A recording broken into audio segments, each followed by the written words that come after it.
dan sobat dari Maxima Impact Indonesia. Hari ini ya kita akan masuk ke dalam Maxima Podcast dengan serial selanjutnya. Hari ini saya kedatangan seorang coach yang luar biasa. Beliau adalah Taufik Barlian, seorang life coach. Dan juga hari ini kita akan bicara sebuah tema yang mantap sekali nih ya. Tapi jangan lupa, di tengah-tengah kondisi pandemi dan PPKM sedang berlangsung, jangan lupa tetap prokesnya dijaga dengan ketat. Karena kita mau bahwa semua harus stay safe dan stay healthy ya. Jadi dalam kondisi aman dan juga tetap sehat. Halo Coach Taufik, kita sapa dulu dong Coach Taufik. Karena tema kita hari ini bagus sekali, The Original You. Jadi apa yang dimaksud dengan The Original You nanti kita akan bahas selanjutnya dengan Coach Taufik. Gimana Coach Taufik? Beliau adalah seorang life coach. Iya. Halo juga Pak Denny, halo juga kepada saudara-saudara yang menyaksikan podcast ini. Ya. Ya, kan kita lagi pandemi ini ya. Betul. Jadi ya banyak hal-hal yang buat tekanan tinggi. Ya Oh kan? ya. High pressure ya. High pressure. Ya, dia kalau saya sering dengar itu kan. Kalau orang konflik tuh, ya ini emang aslinya gue nih, mau apa gitu. Jadi ya kita sempat ngobrol-ngobrol tentang seringkali kita menganggap inilah saya. Padahal belum tentu. Ya karena Belum itulah. tentu. Makanya hari ini topik yang menarik karena itu ya. Kita bahas tentang The Original You di tengah-tengah kondisi pandemi. Banyak tadi Coach Taufik sudah katakan orang yang berpikir bahwa pada waktu dia konflik dia selalu mengatakan ini gua lu mau apa gitu ya. Ya, ini aslinya saya, kamu mau apa gitu. Padahal belum tentu itu di originalnya ya. Iya. Oke. Sekarang kita akan masuk ke topiknya. Ini cukup menarik nih, rekan-rekan dan sobat dari Maxima Impact Indonesia. Kalau bicara tentang The Original You, so what is the meaning of The Original You? Apa yang diartikan dengan original you itu apa ini, Coach Taufik? Apa nih? Terminologinya ya, Ya, definisinya. terminologinya, definisi original you itu apa? Supaya sobat dari Maxima dan rekan-rekan dari Maxima tahu bahwa sebenarnya original you ini apa sih? Apa yang dimaksud dengan original you? Jadi definisi daripada The Original You itu adalah gini. Aslinya kita, genuinnya kita waktu Tuhan create kita.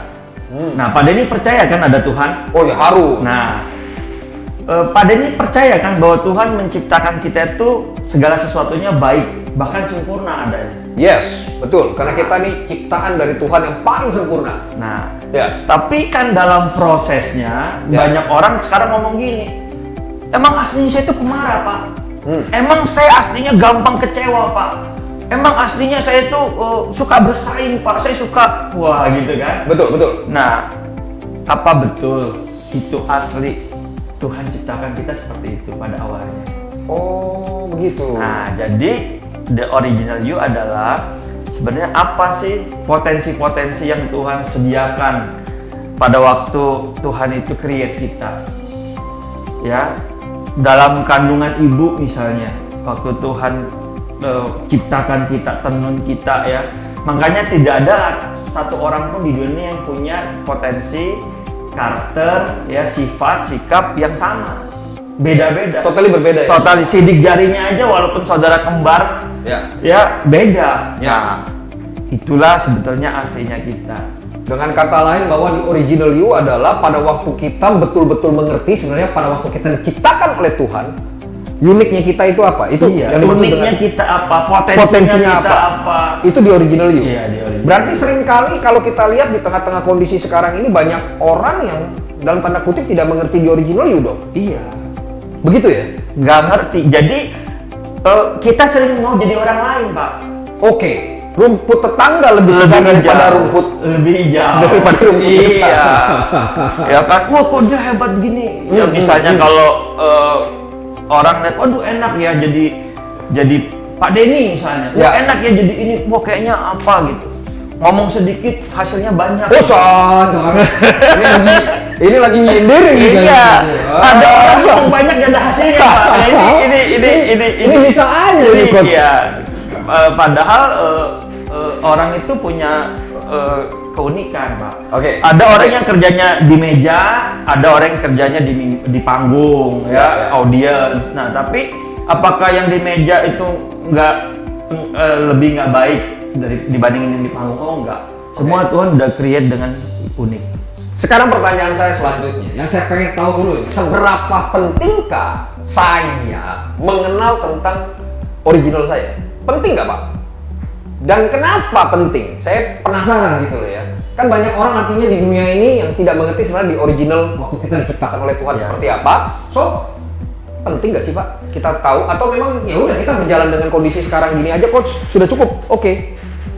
Ya, kira-kira pertanyaan ini ya tentu kalau ditanya penting kan sangat penting karena dengan mengetahui aslinya kita ya seperti apa, maka kita akan tahu potensi maksimal yang bisa kita capai apa. Sama kayak Pak Denny nih, handphonenya, waduh, ya ada orang ya udah yang penting beli. Harganya berapa? 20 juta, 15 juta, beli. Tapi nggak pernah mempelajari Fitur apa aja nih handphone. Bisa dipakai kenapa harganya 30 juta? Oke. Kenapa harganya 600.000 misalnya? Ya, ya. Nah, bedanya apa? Nah, waktu kita tahu fitur-fiturnya apa aja, kita bisa manfaatin lebih maksimal. Banyak orang soalnya beli handphone, makainya cuma buat WA, SMS sudah enggak, WA sama browsing udah. Iya. Yang lain enggak gitu. Nah, padahal fiturnya lebih canggih gitu. Karena nggak ngerti. Oke. Nah, manusia juga sama. Manusia itu diciptakan Tuhan dalam keunikan, keorisinal dengan berbagai macam fitur. Wow. Kalau saya umpamakan gadget misalnya ya. Nah, fitur kita tuh beda-beda.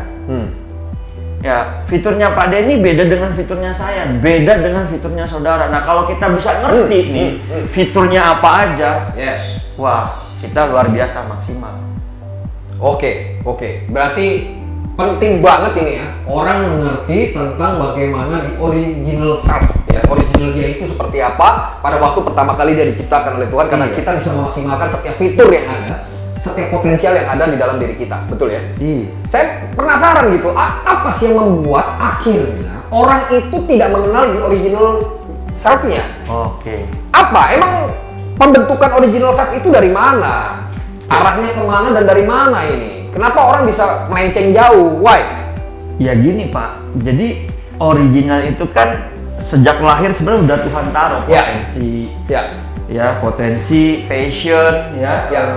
Talenta beda-beda nih Pak.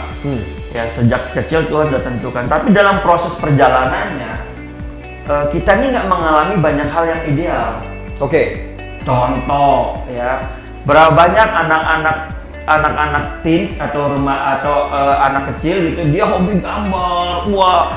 Ya tapi kalau tuanya nggak setuju gitu. Orang tuanya setuju. Orang tuanya pengen pokoknya akademiknya bagus nih, nilainya bagus, rapot. Akhirnya kamu gua ngapain gambar, nggak ada guna segala macam. Padahal dia memang potensinya di situ. Terpukul dong dia. Mungkin ada rasa kecewa? Oke. Karena akhirnya nggak tersalur. Oke. Nah, padahal kalau itu dikembangkan bisa luar biasa. Ya, ada anak yang misalnya saya nih masa kecil saya bawel Pak. Ya. Suka ngomong nggak berhenti gitu kan.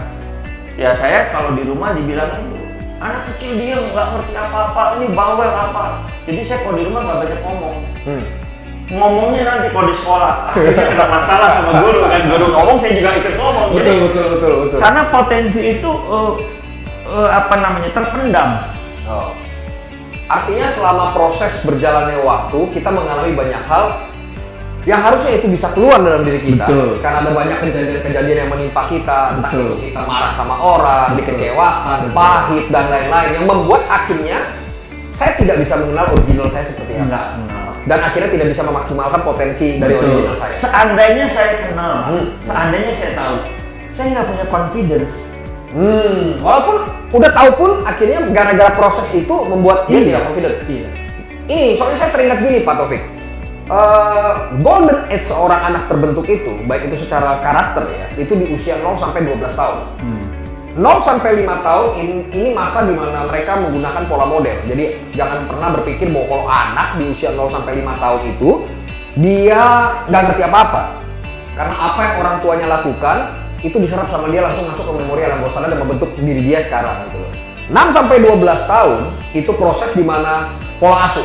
Dia mulai berkomunikasi dengan orang tuanya. Nah, jadi proses komunikasi dengan orang tuanya itu membentuk dia nanti akan jadi seperti apa. Makanya usia 0 sampai 12 tahun itu begitu penting buat seorang anak. Betul ya? Dan itu membentuk dia jadi apa sekarang. Betul. Seperti kita mungkin sekarang akan jadi seperti apa ya, karena terbentuk dari masa lalu. Betul. Nah, oke, ini good banget. Ini saya suka banget bahwa betapa pentingnya kita mengerti dan membuka setiap fitur-fitur di dalam diri kita. Artinya di dalam diri kita itu Tuhan sudah menciptakan fitur. Sekarang caranya gimana? Kalau saya dalam posisi seperti ini mau buka fitur saya untuk menemukan sebenarnya original self saya itu apa sih, Pak? Nah, ini Cara, how to-nya. ada dua hal yang menurut saya sangat penting. Apa tuh? Ya, yang pertama bahwa kita harus menyadari dulu segala sesuatu itu sudah Tuhan atur terbaik.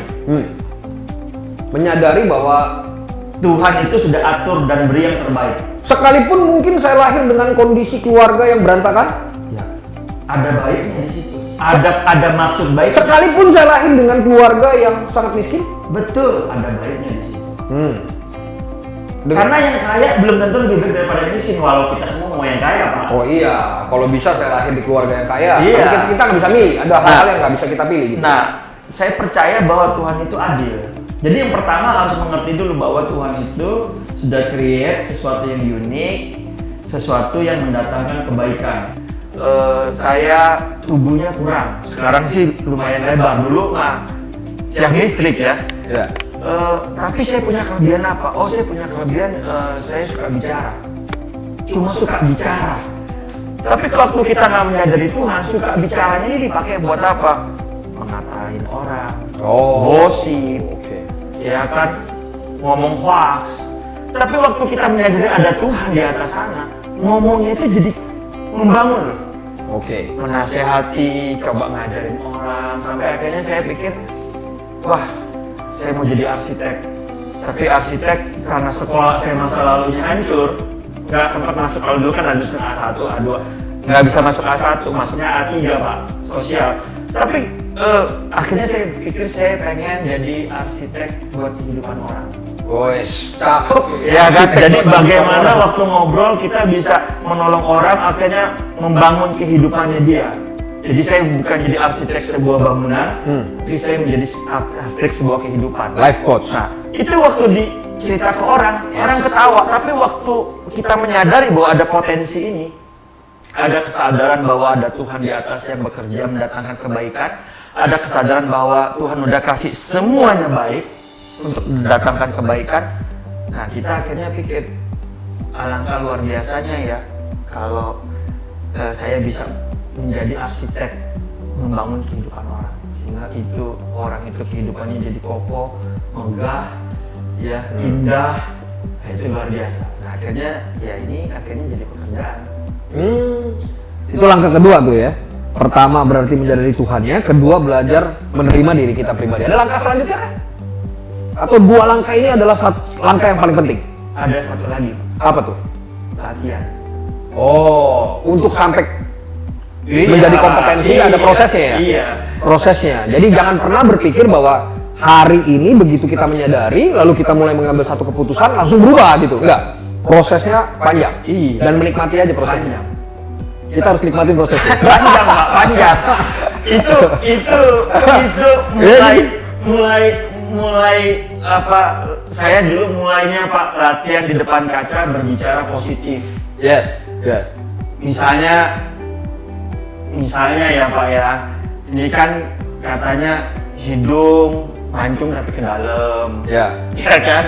Nah, saya mulai lihat ke kaca tuh kalau bangun tidur ketika Mustafa ada kaca, saya mulai ngomong bahwa Tuhan terima kasih ya saya udah diberi seperti ini, terima kasih, saya bersyukur aja Pak. Nah, waktu bersyukur ada hal-hal positif yang akhirnya mulai bangkit, mulai berani bilang sama orang, ya bicara di depan orang, mulai berani bikin perencanaan. Karena kita tahu Tuhan itu berdaulat, kita bikin perencanaannya juga atas kedaulatan Tuhan. Jadi kayak no limit. Mau jadi arsitek, wih, yang sekolah arsitek aja 5 tahun Pak. itu arsitek bangunan, ini arsitek kehidupan, lebih complicated lagi kan namanya ngurusin hidup. Tapi mulai pilih, akhirnya mulai punya keberanian pilih buku apa yang mesti dipelajari, bagaimana praktekin buat diri sendiri dulu, bagaimana berdamai dengan masa lalu misalnya. Iya. Manusia itu soalnya dinamis banget ya. Iya, berdamai dengan masa lalu. Misalnya gini, dulu tuh orang tua tuh ngomong gini kan, kamu dari kecil udah gak punya orang tua ya, papa udah gak ada, kamu mesti jadi orang.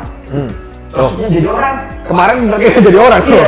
Jadi saya sekarang belum orang gitu. Jadi orang tuh kamu harus kaya, harus banyak uang, harus begini, harus begitu. Kamu lihat tuh di compare, kamu lihat tuh tetangga kita, kamu lihat. Nah akhirnya saya jadi orang yang begini, kalau ketemu ada orang di bawah saya memandang rendah. Ketemu orang yang di atas saya nggak berani bergaul. Itu outputnya tuh. Iya. Dan bergaul aja nggak berani Pak. Gimana bisa belajar sesuatu yang baik? Iya. Mau bergaul aja nggak berani. Betul. Nah, akhirnya saya punya kapasitas dalam pergaulan itu limited. Dipercayakan sama atasan kerjaan, kalau saya ngerasa nggak mampu, saya coba usaha menghindar, menolak. Akhirnya jadi nggak punya nilai plus di hadapan atasan saya. Kalau tidak kerja. Nggak berani ngambil tanggung jawab, takutnya wah nanti gagal, wah takutnya gimana gitu. Tapi itu akhirnya membuat saya nggak bisa ngomongin potensi. Nah waktu saya melihat wah ini nggak boleh gitu, saya mulai berkatakan bahwa segala sesuatu yang terjadi mendatangkan kebaikan. Kalau ada kasih potensi untuk saya hidup, untuk saya bertumbuh, berkembang, bahkan menjadi berkat buat banyak orang, menjadi inspirasi buat banyak orang. Nah akhirnya saya mulai belajar proses praktek. Berapa lama prosesnya, Coach? Untuk sampai ke titik itu? Supaya gini, kan saya percaya begini, prosesnya itu mungkin berbeda-beda buat setiap orang. Tapi saya pengen tahu, artinya panjang kah? Pendek kah? Saya mengalami proses kesadaran itu tentang hidup ya, itu kira-kira tahun 96 Pak. Jadi dari 96 itu saya berlatih. Terus? Kalau sampai kapan? Terus nggak kan? ada waktunya Pak. No limit. No limit. Karena katanya berhenti belajar, berhenti bertumbuh. Iya, betul. Jadi saya juga sampai hari ini masih belajar. Iya. Tapi 96 itu, nah saya tuh sempat lost kosong 3 tahun nggak sekolah, nggak lanjutin sekolah itu. Kenapa ya? Karena proses-proses yang menyakitkan di masa lalu itu berbekas dalam. Jadi waktu 96 saya mengerti tentang wah di atas kita ada Tuhan. Wah Tuhan pasti udah siapin yang terbaik semuanya nih. Pasti Tuhan kasih potensi sih. Akhirnya saya mulai melangkah. Oke. Dari melangkah itu sampai akhirnya proses butuh ada 5-6 tahun? Lebih. Sebuah proses yang nggak mudah. Nggak mudah. Ya. Ada orang-orang di keluarga tuh yang anggap saya mungkin mereka mandang saya aneh gitu. Kalau nggak boleh ngomong terganggu, ya aneh. Kenapa? Saya itu cari kalimat-kalimat gitu ya yang bagus gitu ya. Saya coba tempel. Oh, perubahannya sampai ke Iya, saya coba tindakan-tindakan yang dilakukan. saya coba tempel, saya coba renungin, saya coba self talk. Kalau kemarin self talknya yang negatif, yang ngomong aduh gua nggak mampu deh, aduh jelek, aduh mati deh, aduh nggak bisa lah. Saya selalu perkatain yang baik, positif. Dan itu akhirnya mempengaruhi sampai saya akhirnya saya bersyukur bisa ngomong di depan audiens, bisa ngomong di depan orang, bisa related. Bahkan kalau ketemu orang-orang yang mengalami keterpurukan dalam hal ini, punya empati yang cukup besar. Kenapa? Karena saya pernah ada di situ. Ya, artinya Coach Taufik sudah betul-betul mengerti ya sekarang apa yang menjadi di original self-nya dia, ya, original you-nya itu benar-benar kelihatan begitu. Nah, rekan-rekan dan sobat dari Maxima Impact Indonesia, hari ini kita bicara panjang dan lebar terkait tentang the original you dan betapa pentingnya kita mengerti tentang the original you. Hari ini ada 3 langkah yang tadi Coach Taufik sudah katakan. Yang pertama adalah betul-betul mengerti tentang apa yang menjadi ya rencananya Tuhan, potensinya yang Tuhan sudah beri dalam kehidupan kita, dan menyadari adanya Tuhan. Itu nomor 1. Ada Tuhan Ya. Nomor 2, lalu kita mengerti tentang bagaimana menerima diri kita secara pribadi. Seringkali kita nggak bisa terima dengan kondisi yang terjadi. Lalu yang ketiga, nikmati prosesnya. Saya ada tiga ini perkataan, ada 3 kata yang saya mau rekan-rekan semua tahu, yang saya sebut dengan PNS. P itu adalah percaya saja, N itu adalah nikmati saja, S itu selesaikan. Jadi percaya, nikmati, prosesnya dan sampai selesai. Finishing well. Dan ini akan membuat dampak yang luar biasa. Yang tadinya orang-orang yang tidak mengerti tentang the original self atau the original you tidak bisa maksimal. Sekarang dengan dia mengerti tentang apa yang menjadi potensi paling besar dalam dirinya, dia bisa berdampak buat orang. Arsitek untuk bukan lagi bangunan, tapi kita bisa membantu ke kehidupan. Makanya menjadi seorang life coach, gitu ya. Wow, luar biasa hari ini coach. Terima kasih banyak buat hari ini. Terima kasih banyak. Saya sangat suka sekali ya dengan apa yang hari ini kita bicarakan, karena itu rekan-rekan dan sobat dari Maxima semua, yuk temukan the original you ya. Jangan lagi nggak menemukan itu. Apalagi kalau Anda tahu bahwa sekarang ini banyak orang menggunakan topeng, betul ya? Karena waktu Anda menemukan the original you, Anda bisa lepas topeng Anda dan Anda bisa betul-betul maksimal di dalam setiap kehidupan Anda. Oke? Ada lagi coach yang mungkin mau disampaikan? Ya, mungkin yang terakhir saya mau ngomong gini, waktu kita menemukan original, banyak orang sebenarnya tahu potensinya original, tapi nggak berani explore. Oke. Nggak berani nunjukin ke orang, ini loh. Ini kemampuan saya, ini aslinya saya gitu. Nah, tapi ini begitu kita berani explore, berani menunjukkan kepada orang, maka potensi-potensi itu akan terbuka, berkembang. Bukan cuma satu potensi, Pak. Banyak potensi. Potensi kita temuin satu, nanti ketemu lagi, sampai akhirnya kita akan melihat betapa kayanya hidup kita ini dengan potensi yang Tuhan sudah beri. Sama seperti fitur handphone tadi, ada banyak fitur yang bisa kita open pada waktu kita betul-betul mengerti tentang diri kita. Iya, betul. Oke, terima kasih coach ya. Kapan-kapan kalau diundang lagi datang ke Maxima Podcast ya. Siap. Kita akan bicara dengan topik yang berbeda hari ini. Rekan-rekan dari Sobat Maxima Impact Indonesia, saya sangat senang sekali kita bicara tentang the original you. Terakhir kata dari saya ya, identitas adalah siapa diri Anda, dan siapa diri Anda akan menentukan apa yang Anda lakukan. Pada waktu Anda mengenal identitas diri Anda mengerti tentang original Anda, maka itu akan berdampak sangat luar biasa di dalam tindakan Anda sehari-hari. Akhir kata, ya, sukses selalu buat Indonesia, sukses selalu buat rekan-rekan semua di tengah pandemi. Tetap jaga kesehatan dan tetap patuhi protokol kesehatan. Salam dari Maxima Impact Indonesia.